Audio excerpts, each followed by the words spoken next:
The Nazi who saved 1,200 lives by pretending to be a monster. He joined the Nazi Party specifically to gain the power to save people's lives. Then he spent his own fortune bribing SS officers, forging documents, and lying to the highest levels of the German war machine, all so he could keep over 1,000 people alive in the middle of the most efficient killing operation in human history. His name became forgotten for decades. His factory workers never forgot it. Oskar Schindler was, by almost every account of his early life, an unlikely candidate for heroism. A German industrialist and committed member of the Nazi Party, he arrived in occupied Poland in 1939 primarily to make money, acquiring an enamelware factory in Kraków. Through a combination of business opportunism and the kind of ethically dubious wartime profiteering common among German businessmen operating in Nazi-occupied territory, initially employing Jewish workers simply because their labor was significantly cheaper under the brutal economic conditions the occupation had imposed on Poland's Jewish population. What changed, according to survivor testimony and later historical research, wasn't a single dramatic moment of conversion, but a gradual accumulating horror as Schindler personally witnessed the escalating brutality of Nazi policy toward Jewish civilians in Kraków, including a 1942 liquidation of the Kraków ghetto that Schindler reportedly observed directly, watching Nazi soldiers murder residents in the streets, including children. An experience multiple accounts suggest marked a genuine turning point in his willingness to actively resist the very system he had initially exploited for profit. From that point forward, Schindler began using his factory and his own considerable financial resources as a shield. He argued to Nazi officials that his Jewish workers were essential to war production, a claim he deliberately exaggerated and, in many cases, entirely fabricated, insisting that skilled labor irreplaceable to the German war effort justified keeping specific individuals out of the concentration camp system that was, by that point, actively exterminating Jewish civilians across occupied Europe. He spent enormous sums of his own money bribing SS officers, purchasing his workers' safety through gifts, cash payments, and black market goods, building relationships with local Nazi officials specifically so he could exploit their corruption to protect people they would otherwise have sent to their deaths without hesitation. As the war intensified and the Nazi regime began liquidating labor camps entirely in favor of direct extermination, Schindler undertook his most audacious and dangerous effort yet. In 1944, facing the closure of the forced labor camp where many of his workers were being held, he compiled a list, carefully negotiated and repeatedly revised, of workers he claimed were essential to his factory operations, workers who would be transferred to a new facility under his direct control rather than sent to Auschwitz. That list,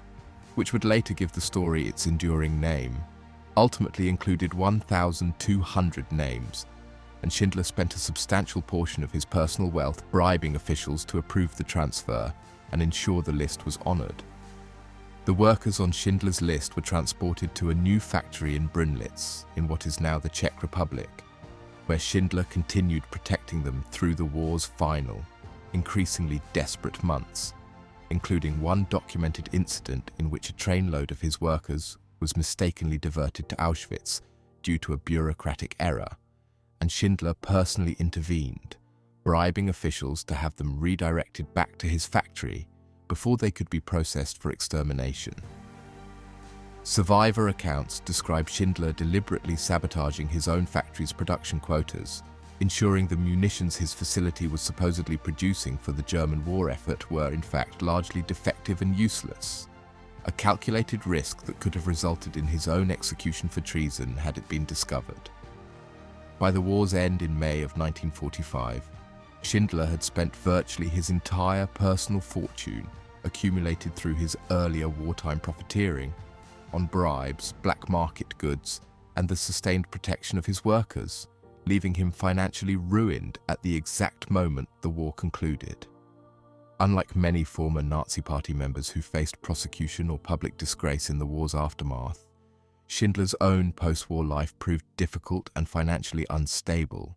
with several failed business ventures in the following decades. A stark, almost bitter irony given that the wealth he'd sacrificed to save others' lives left him personally struggling for the remainder of his own. The full scope of what Schindler had done remained relatively obscure to the wider public for decades after the war. Known primarily within survivor communities and a small circle of historians, until the 1982 publication of a historical novel based on his story, followed by a major film adaptation released in 1993, brought his actions to global attention for the first time, transforming a man who had died in relative obscurity and financial hardship in 1974 into one of the most widely recognized figures of Holocaust-era moral courage. What makes Schindler's story genuinely complicated, rather than a simple, uncomplicated narrative of heroism, is the uncomfortable truth that he began the war as a committed Nazi Party member and calculated war profiteer, someone who initially built his fortune directly from the same system of oppression he later risked everything to undermine. A complexity that historians studying his case have argued makes his eventual actions more genuinely significant rather than less, since his transformation wasn't driven by any pre-existing ideological opposition to Nazism,